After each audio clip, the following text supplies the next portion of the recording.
Welcome. We'll get started shortly. Before we begin, here's how to earn continuing professional education credit for attending this session. There are no polling questions or attendance checks. Instead, you will demonstrate your knowledge by taking a brief multiple-choice quiz using the Earmark app. Visit earmark.app in your web browser. You can also download the mobile app by scanning the QR code on the screen. Log in, or if you're new, create your free account. Be sure to use a valid email address because that's where we'll send your course completion certificates. From the home screen, scroll down to find the course.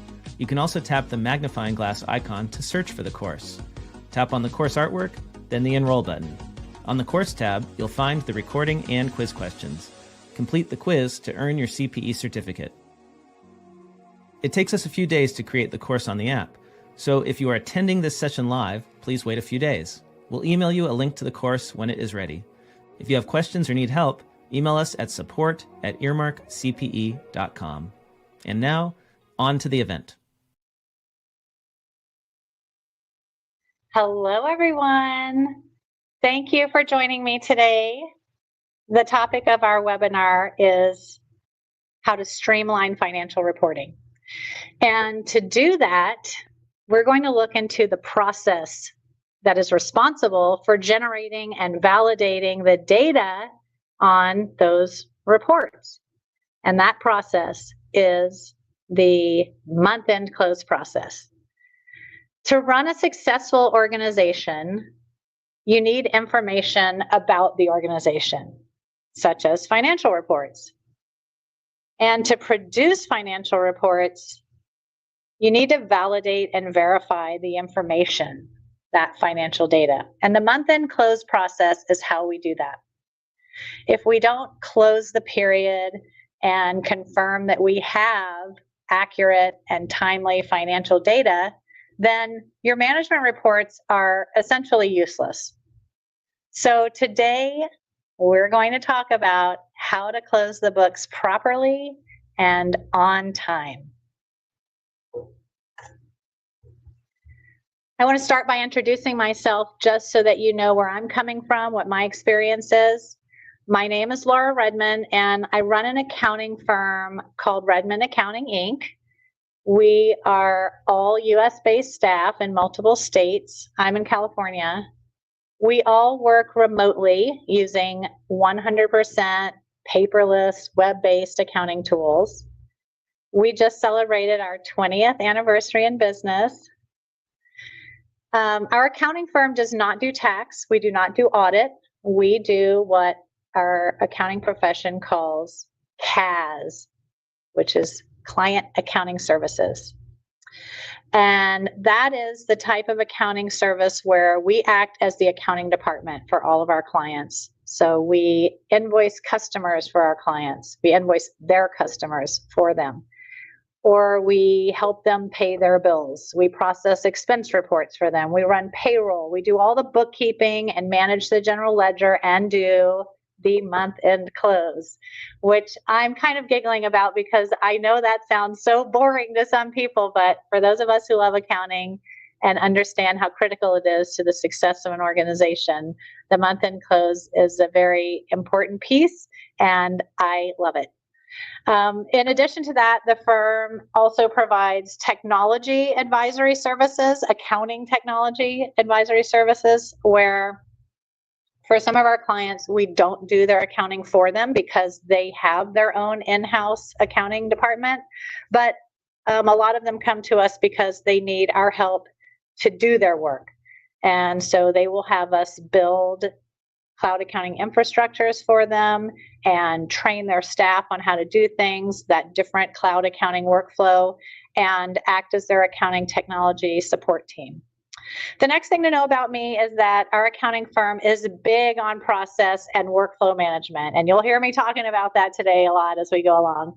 In 2010, we built an app to systemize the work that we were doing in our firm, doing that client accounting service work, that accounting department work for our clients. And this app organizes all the services we provide for our clients, most of which are recurring tasks like running payroll, bill pay, bank reconciliations. And it lets us assign all of the tasks that we have to do for all of our clients and delegate that each task to our different staff at the appropriate interval so that our service is performed without missing a beat for all of our clients' businesses. And it also really helps support us having a separation of duties hand in hand with collaboration with our clients. Anyway, that app is called Arrow Workflow, and that spun off as a separate company from our accounting firm, and accounting firms and businesses around the world use Arrow to guide their accounting departments. Arrow comes with a library of pre-built checklists, and you'll see me using some of those. I'm just mentioning it so you know my experience here. But there are lots of other wonderful workflow tools. So whatever it is that you're using, just picture that when you see me using Arrow. Arrow is just, for purposes of this webinar, where I'm showing Arrow, it's just as an example of whatever workflow tool you want to use. Same for when you see me using QuickBooks. Lots of other people use NetSuite or Sage or some other accounting tool. That's wonderful. Use whatever tool you like, and just in your mind while you're watching me use one software, just switch it out for whatever it is that you use and whatever you like. And so another area, the third thing to know about me is another area where I've spent a lot of time in my career is over the years as a member of Intuit's trainer writer team. So Intuit is the company that makes QuickBooks. And I, for many years, co-authored QuickBooks Online's certification program, writing both the core and the advanced certification content and exams. And I've also taught live QuickBooks Online courses at national conferences and local events for accountants for many, many years. Anyway, recently I pulled together all of that experience, the 20 years in the accounting firm, the Arrow's library of procedures and checklists for cloud accounting processes, plus my experience as a technical writer and trainer of cloud accounting apps to create Redmond Academy. I have a slide at the end if you want to learn more about Redmond Academy. But anyway, I just wanted to tell you that that is an online course where I pulled together all of the information that I'll be talking about here, plus a lot more on closing the books.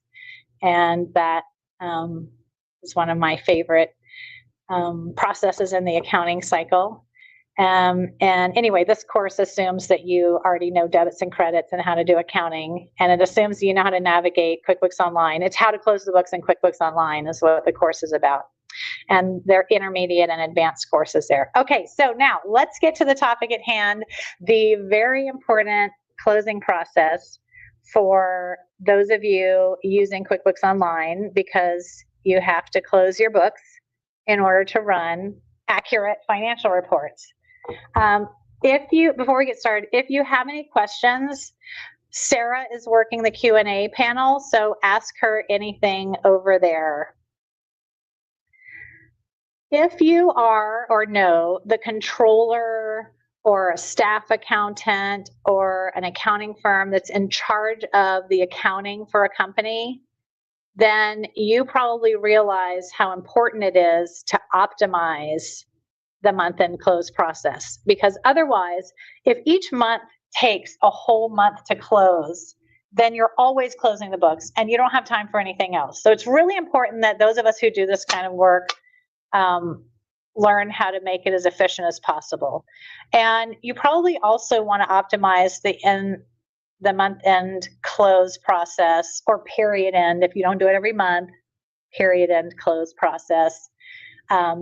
You also want to optimize that because the leadership team of the organization that you're reporting to doesn't want old news, right? They want reports based on current, accurate data. So I'll start here with 5 of the ways that you can optimize that month-end close process. First of all, automate as much as possible. There are so many opportunities to automate in today's tech environment. Also, you want to document knowledge with your team and by knowledge, I mean the procedures for how you're going to do this work, because people take vacations, people get sick, people leave. So you want to pool all of this knowledge so that you don't lose it when someone is out of the office. And once you have your procedures documented, and I know that's a tedious process, but that really helps you optimize your work, and especially this month-end process. Once you have your procedures documented, you can turn them into checklists, which are like shorter versions, faster versions of the procedure guide. A checklist would have step-by-step instructions on how to do something, but sort of in a shorter way because it's just a checklist in sequence for how you want it done.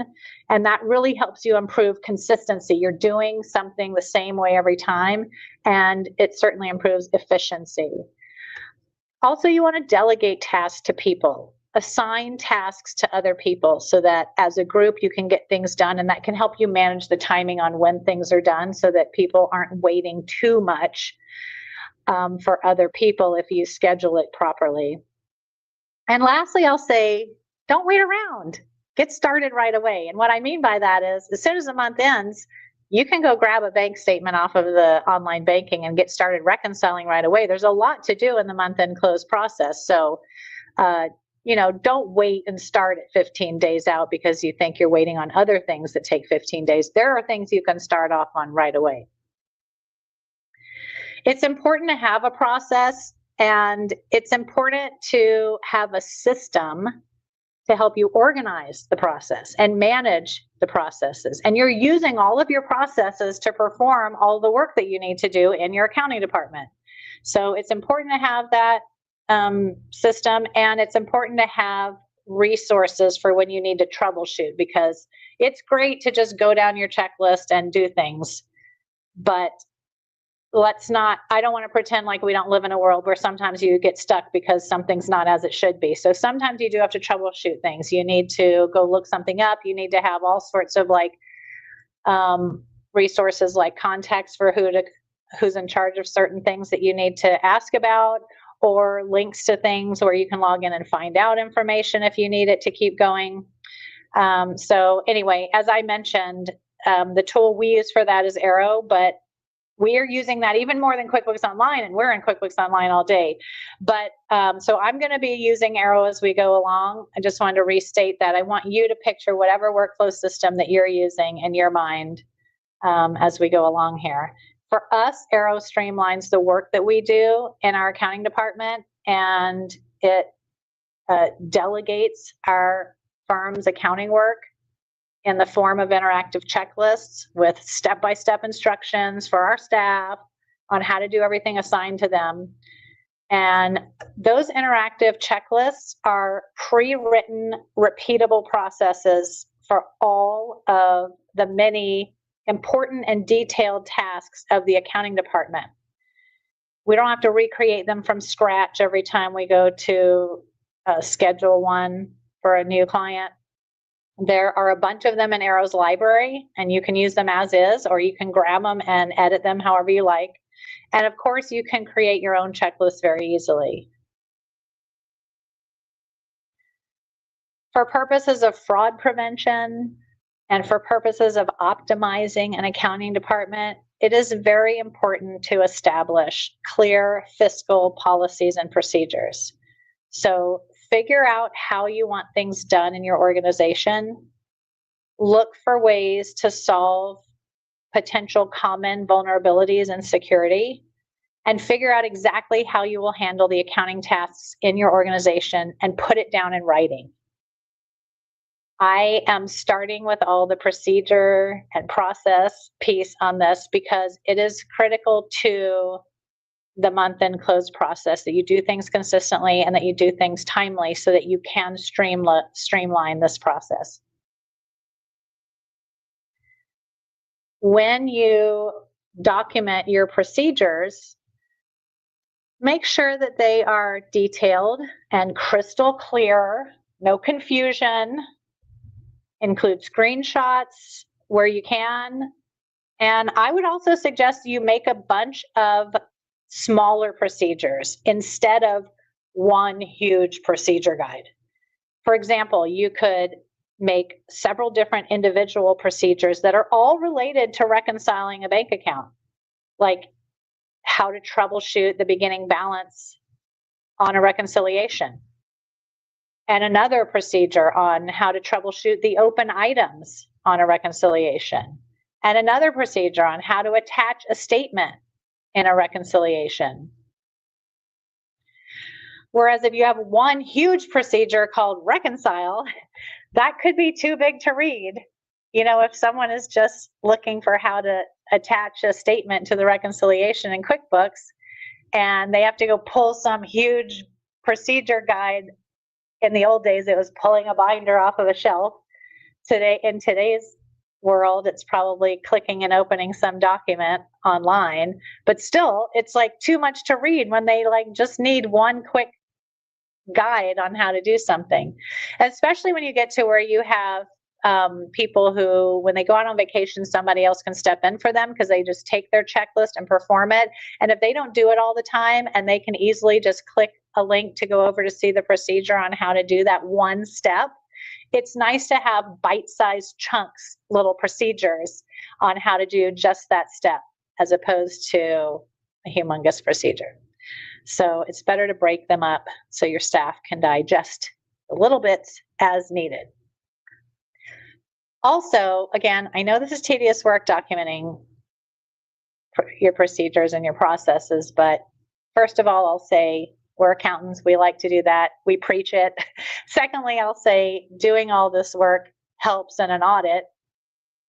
When an auditor asks for process documentation, you have it already. So when the screen goes black like this is just me switching to a new video. I'm doing little videos to show you what some of these things look like instead of just a stagnant slide. So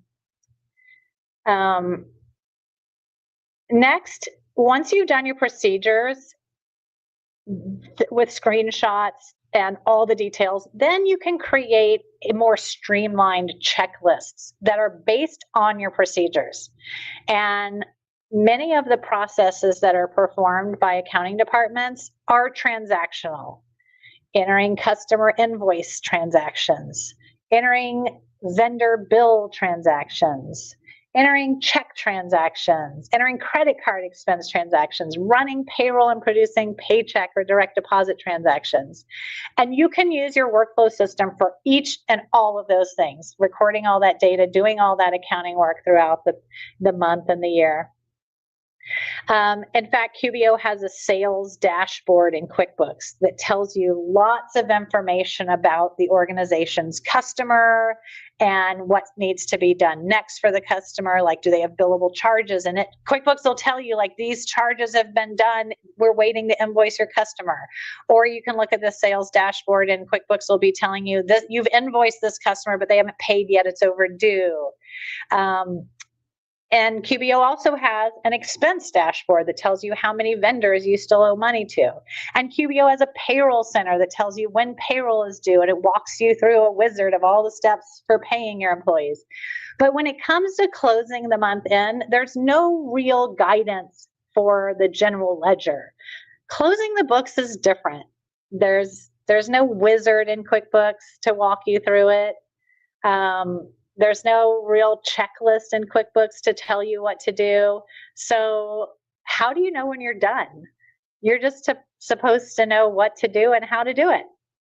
So for closing the month end, a checklist for how to close the books in QuickBooks Online is very helpful. Here's what a live interactive checklist looks like in Arrow. Again, picture whatever system you're using. But think about the month-end close process. Imagine how many steps there are. I mean, even just imagine how many steps there are in all the various procedures in an accounting department. And how easy it would be to forget a single step if you don't have a checklist. So when you create these checklists, include all the details. When you are looking at a checklist for, say, closing the books, this checklist we're looking at on screen is closing the period. There's not one step that says close the period, and then that's it. That would not be a very helpful checklist. No. You want to add all the steps that are related to closing the period, such as confirming that your recurring transactions are posted if you have recurring transactions in that organization, or confirming that the bank feed has been processed, or all the steps on how to reconcile the bank account, all the steps involved in substantiating the other balance sheet accounts, and on and on and on. There are lots of steps. We have lots of things to do in the accounting department. And then you can have your staff who actually perform this work, who know how to do this work already, have them help create the checklist. And if you want to test it, you can switch and give it to one of your other staff to perform it and see if they're able to successfully complete the checklist. The checklist will often be performed by people who know how to do it. That's great. That's what you want. You want highly skilled people doing this work, and the checklist is a guide to help you not forget things and make things very consistent. Like, think about pilots flying planes. They know how to fly the plane. You don't want the new guy on board. You want a skilled, experienced pilot. They have to follow a checklist before takeoff. I'm sure they've done these steps many, many times. I'm sure they know how to do them by heart. But if I'm a passenger on the plane, I want the pilot to use the checklist. Imagine, in our line of work, imagine the fraud implications of a simple single accounting mistake. So the checklist is serving as a reminder so that the work is consistent. But keep in mind that people get sick and they go on vacation. So imagine if the person who's covering for them while they're out could follow the steps. You want to make sure that they have enough details that this person who's covering, who never performs this task, that they know what to do. And if the person who has left is not just on vacation, maybe they quit and you hire a replacement, won't training the replacement be so much easier when they have their work assignment so well organized and clear? So make your checklists that clear, and then split the work into multiple checklists so that the work is performed by different people to provide separation of duties, which is a standard accounting control that is often hard to manage.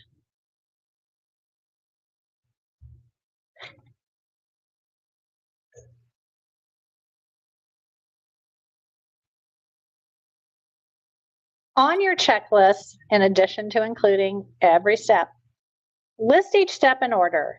Include check boxes so people can check them off. And if you can, include a link on that particular step that'll take you out to the procedure guide for that step with screenshots. If the checklist is working the bank feed, then the step is to confirm the bank connection. Then include a link on that step to your procedure guide for how to troubleshoot a connection error.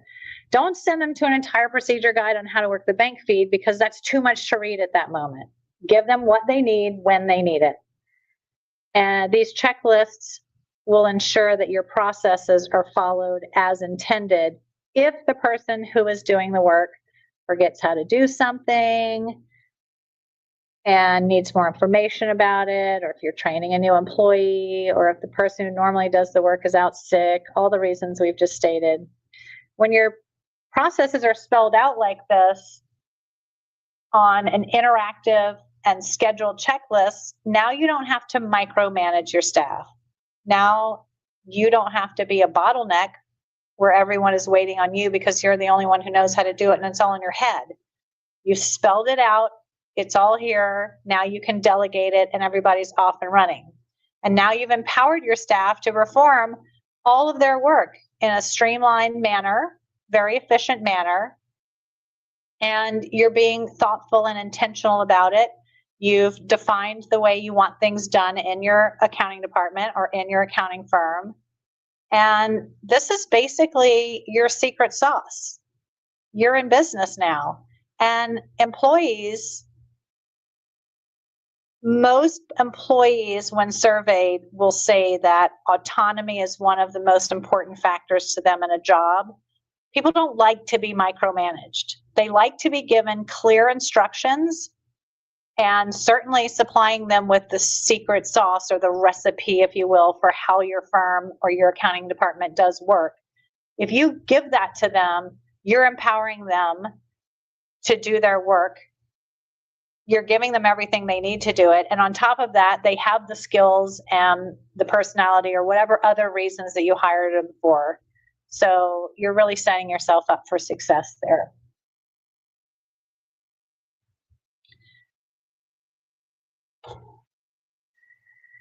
Now imagine that you've done this, you've done your procedures, you've done your checklists. Imagine how powerful it is to have trained expert staff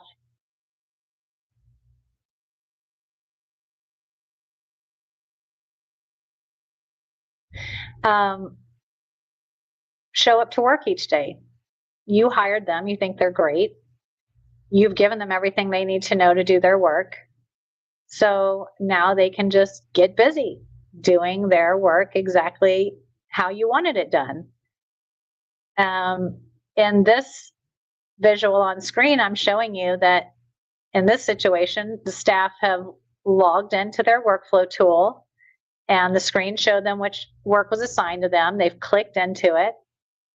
And when they're clicking on a task, they can go to the interactive checklist for the task. And if they have any questions, they can click to see more detail on the procedure guide. And so that keeps the work very consistent and efficient and precise. And it allows you as the accounting department or the financial controller or the CAS, client accounting services firm, to delegate and to cover for each other. So when you're building these checklists, it's a little bit more than the procedures and the checklist, because you want to give them whatever resources that you can on the checklist. For example, you can give them links to, like I said, the procedure guides with the screenshots. You can give them links on your checklists that you build to go directly to a URL. For example, say you're doing a checklist where you're running a payroll, and at the end of it, you have to then take the amount of 401k contributions that everyone in the company made for that pay period. You have to go log into the 401k website and enter the amount of the contribution so that it happens, so the contribution is actually made. You can give the URL link to that right in the checklist, like all of these kind of specific URLs that otherwise someone's gonna have to stop the work they're doing and go find, what was that? Do I have it on a bookmark somewhere? Where is that URL link? Or you can give access to like in your checklist, you can give access to like passwords or tax ID numbers or capitalization thresholds, any kind of information that your team, your accounting department needs to do the work while they're doing the work is so helpful to have right at their fingertips. We use live checklists for everything we do. Client work, firm work, anything, entering bills, paying bills, voiding checks, reimbursing employee expense reports, onboarding new clients, welcoming, sending new vendor welcome emails and asking them for their W-9, reconciling balance sheet accounts, any of our firm stuff like marketing tasks, leadership tasks, company meetings, when we have new employees onboarding, everything we do has a checklist because there are things that we don't want to forget to do. And it really just helps us do our work quickly. It really just makes work kind of easier to do. So these tasks all sound simple because you know how to do them, but most of them actually have a ton of steps behind them. And I'm sure you are familiar with that. And you know, there's a lot of complex work we do as accounting professionals that can cause major issues, even susceptibility to fraud if they're not performed correctly. So the documented processes and the checklist is the biggest part of month-end close that I wanted to start with. Once your procedures are all documented and your employees are trained and everybody's all organized on their workflow system, then you can get your work done.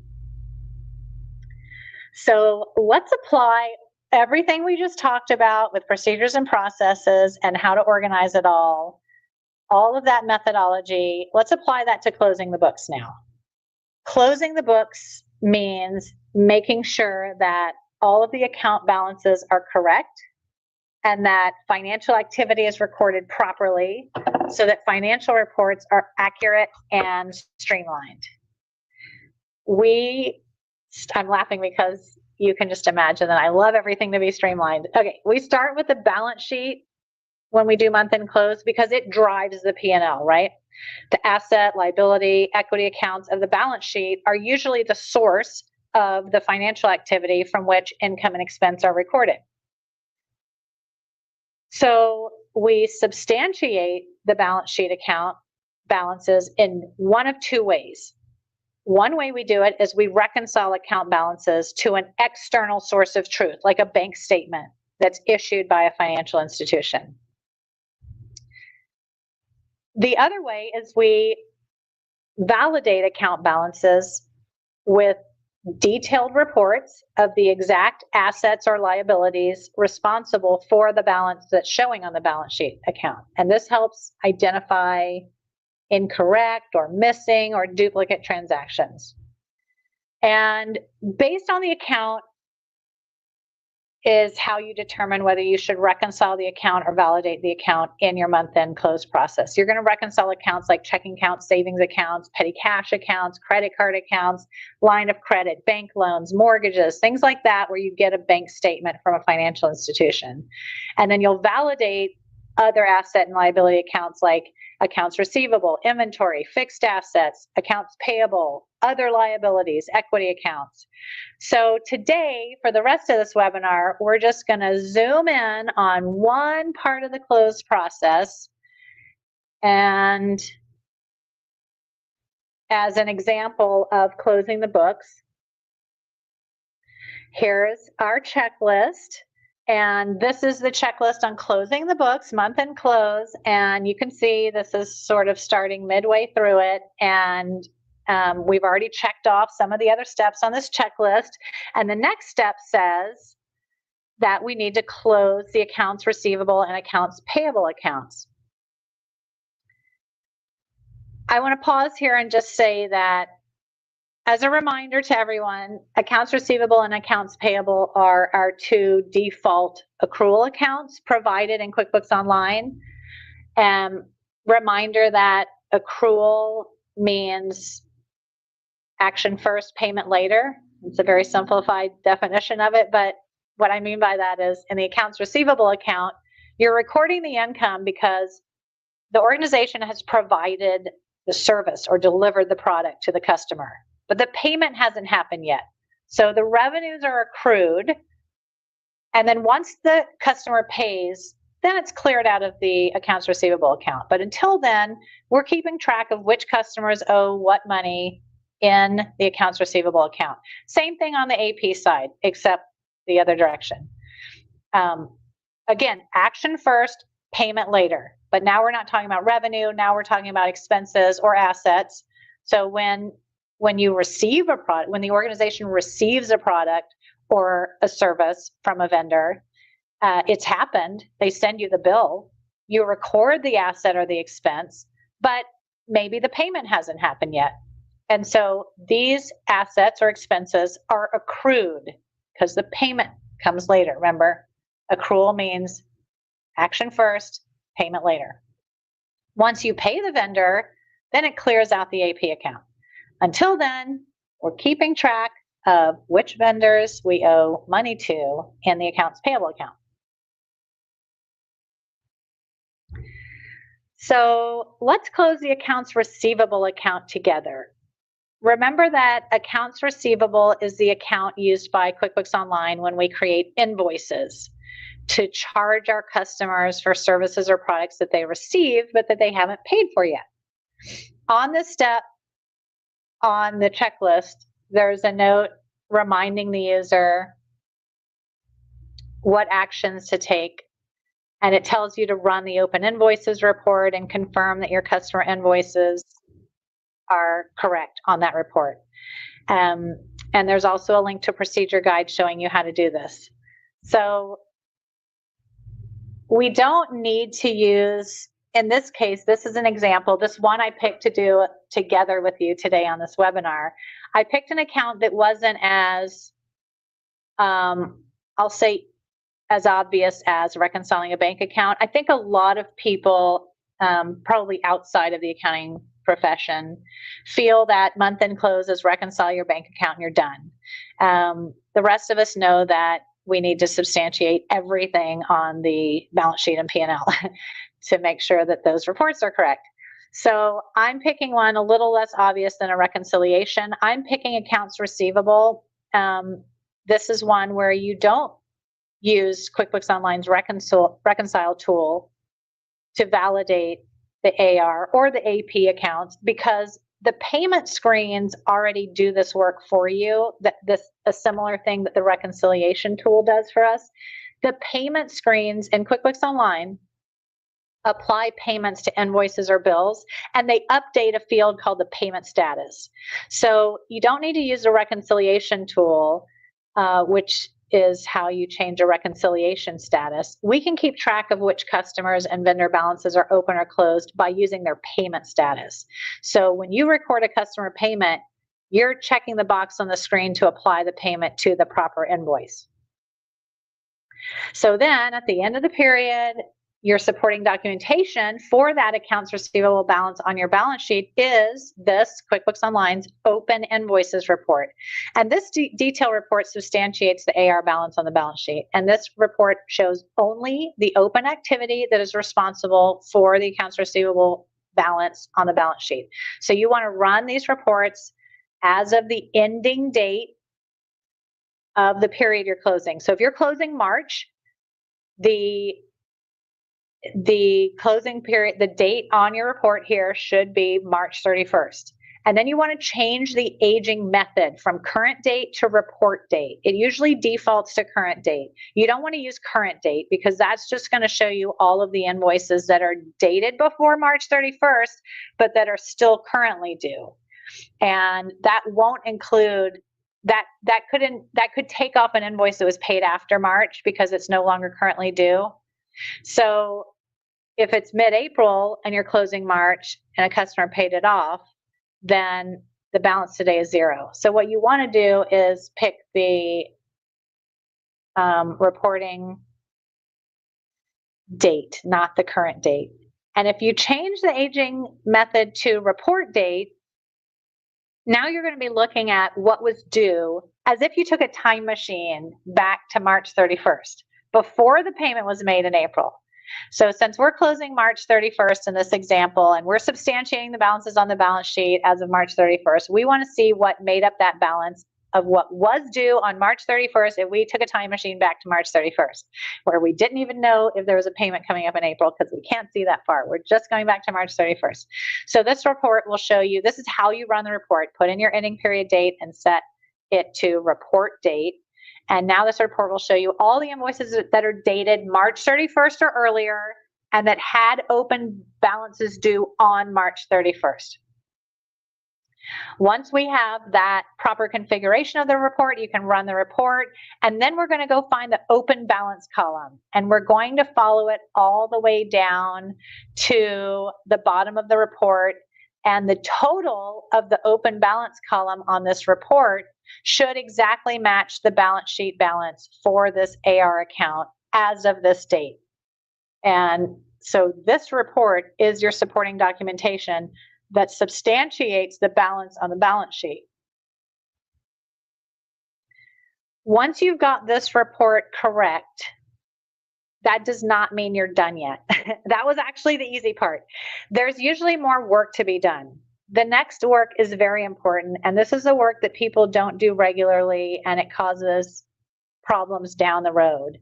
And it's not enough to run this report that supports the balance sheet number and just say, oh, yeah, that's the number on the balance sheet, and here's the report to substantiate it. It must all be correct.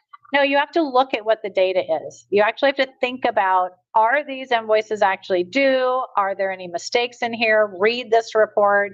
If you are unsure because the accounting department doesn't have this information, then you may need to send it over to the sales or revenue department to ask them if these numbers are correct. The people you're reporting to are counting on these numbers. So that's why we're closing the period, to substantiate that balance and the numbers on the reports that you are validating. You want to make sure that the numbers are correct. So let's dive into some details of these open balances on the sample and see if there are any adjustments we need to make. We'll walk through a few common scenarios. The first one here that started showing on screen is that you want to scan the report and look for payment transactions. And so we've got one highlighted right here. You can see that the column called transaction type has a transaction showing on this report called a payment. So you can identify these payments by looking on the report for the transaction type payment. And normally in QuickBooks Online, in the open invoices report, you shouldn't see payments showing on the report normally, because those payment transactions pay off an invoice. When you apply a payment to an invoice, the invoice balance changes to 0, and the payment status changes from open to closed, and therefore the invoice and the payment do not show on the report anymore. Even if the payment is a partial payment and it doesn't pay off the entire invoice balance, when you apply a partial payment to an invoice, the invoice balance is reduced. It'll show on this report with a lower amount due now. The payment status is not changed because the invoice is still in an open status. And the invoice, of course, is still showing on the report with a lower balance, but the payment does not show on the report anymore. So if you see a payment showing on the report, you want to figure out why. Look for any documentation on how the payment was supposed to be applied.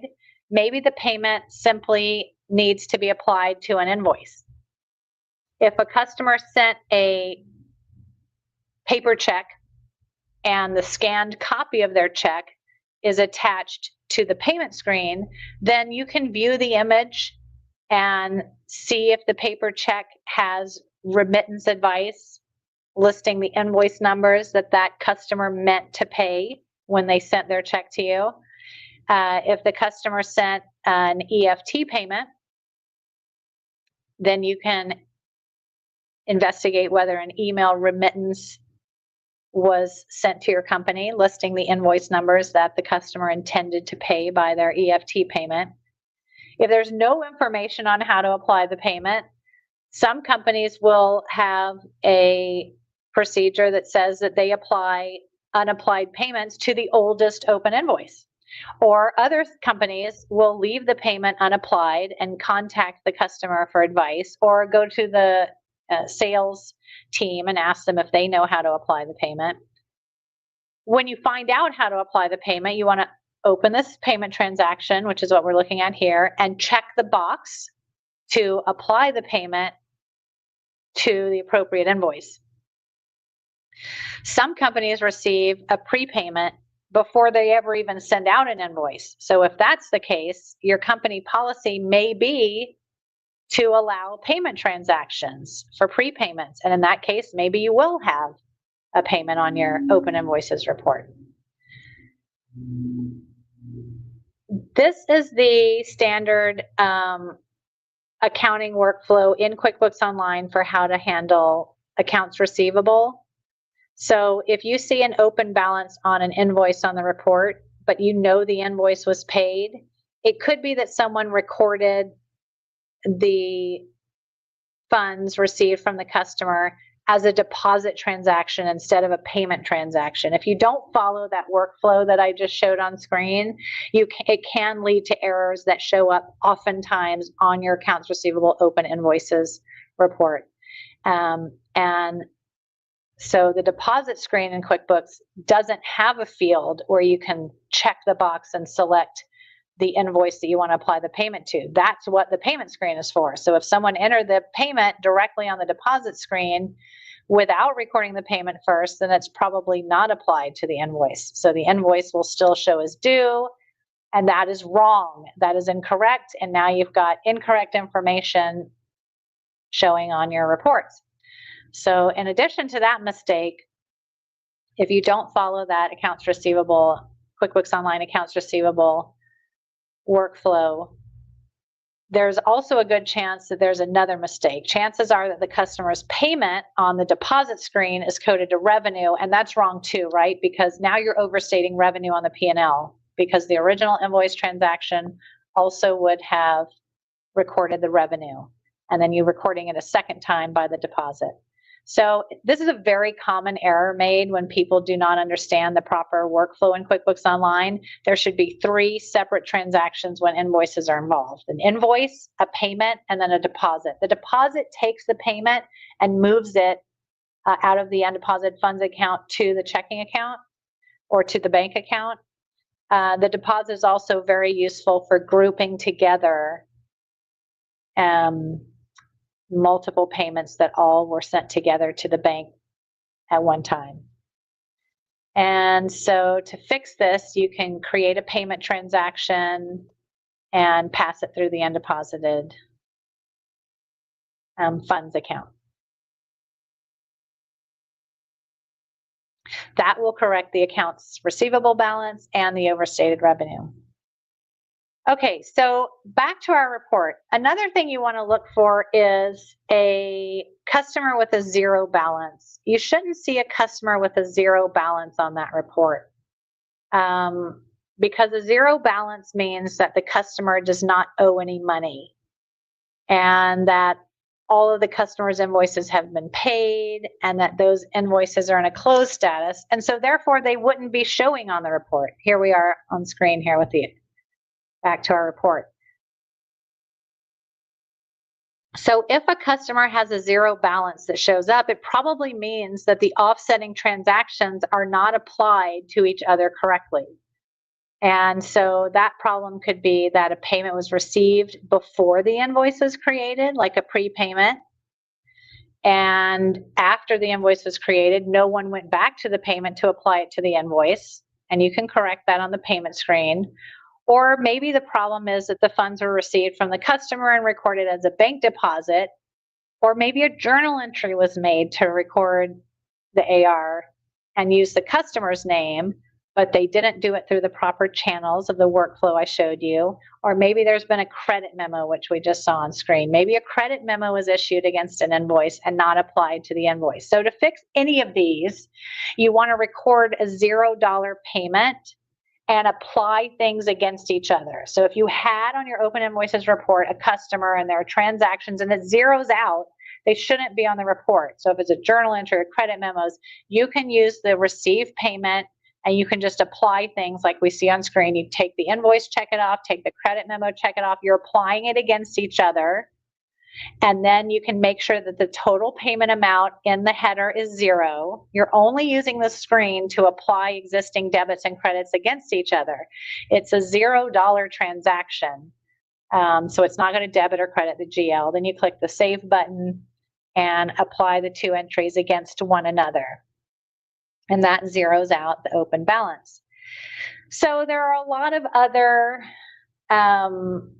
common scenarios related to accounts receivable that we can talk about in depth. And then, as you can imagine, in addition to accounts receivable, here I'm listing some of the other things. We talked about payments showing on the open invoice report, improper open balances, and then I've listed 3 other ones, or 0 balance. And I've listed 2 other ones: how to do write-offs, what do you do if there's missing revenue.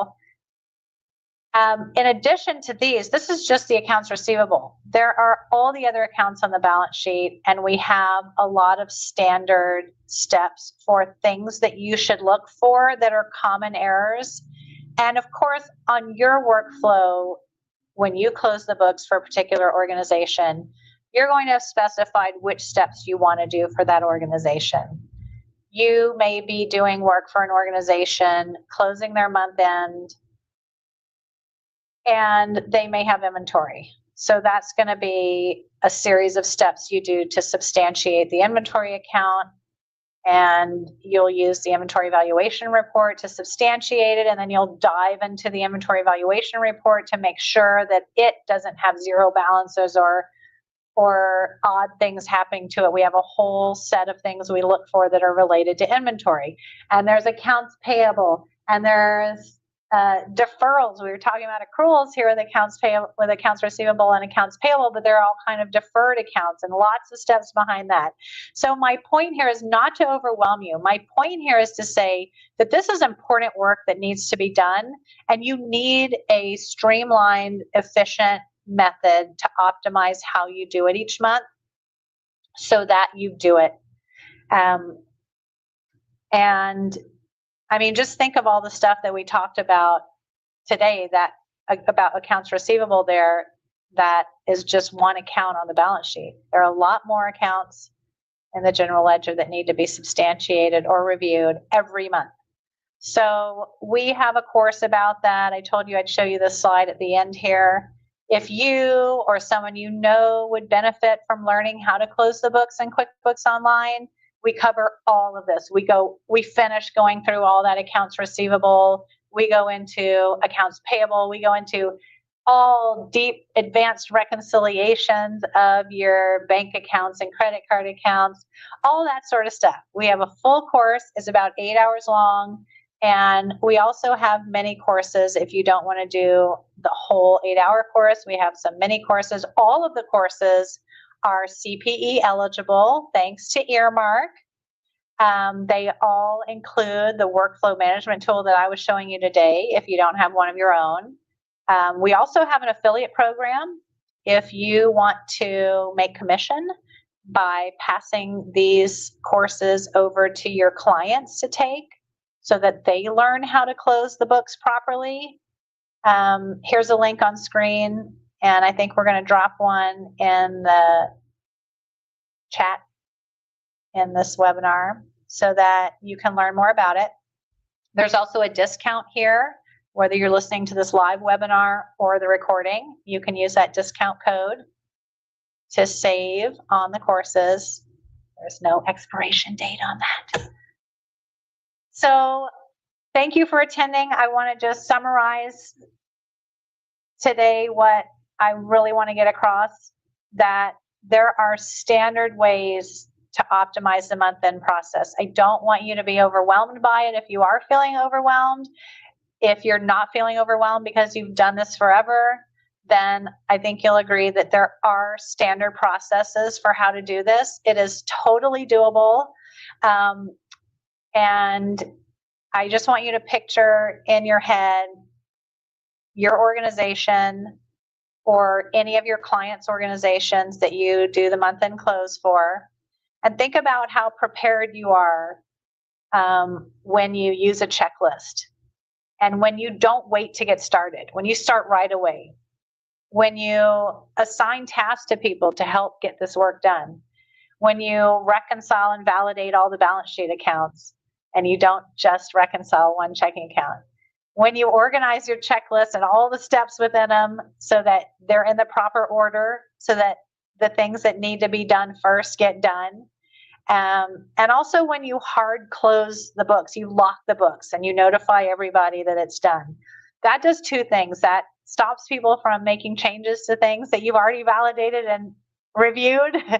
And it also notifies the leadership team or whoever the stakeholders are that want to run these financial reports, that need this information day to day. They're running the business. They need to know how you're doing, and they need to know that this period's closed and that they can go look at this information and know that that's the final numbers for the period and that it's substantiated. So automate as much as possible. Such as using the bank feed in QuickBooks Online and the bank rules and recurring transactions. There are lots of tools to help you automate today. Document your knowledge and your combined knowledge with the rest of your team or your accounting department in case anyone leaves. And I'm wishing you all the best of luck with your month-end close process. Thank you so much for joining me today. I will stay on here if anyone has questions. Thank you so much. Have a wonderful day. Today's event has ended. To earn CPE, go to earmark.app or scan the QR code on the screen. Then log in or create your free account. Search for the course by tapping on the magnifying glass icon on the home screen and then entering the name of this event. It takes a few days to make the course, so if you're attending this event live, keep an eye out for an email letting you know when the course is available. Pass the quiz to earn your CPE. then tap the button to email yourself a certificate. Stay tuned for more events from Earmark. Thanks for joining us, and we hope to see you again soon.